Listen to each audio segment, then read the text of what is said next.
Hey there! Today we're diving into a problem that involves working with a Polars Dataframe. The problem in hand is to count the number of unique IDs for each day based on the OS they belong to. It sounds like a challenging task, but fear not, as we have a solution ready to tackle it head-on.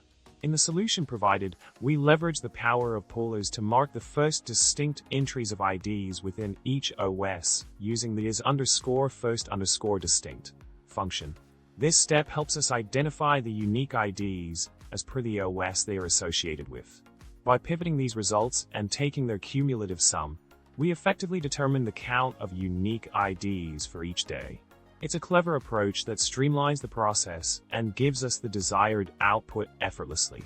So there you have it, a smart and efficient solution to the problem at hand. By utilizing Polars functionalities effectively, we've successfully derived the count of unique IDs for each day based on the OS they belong to. Remember, with the right tools and techniques, any data manipulation task can be made simpler and more manageable. I hope you found this explanation helpful and insightful. Don't forget to subscribe for more content like this. Give the video a thumbs up if you enjoyed it, and leave a comment below with your thoughts or any other interesting problems you'd like to see solved.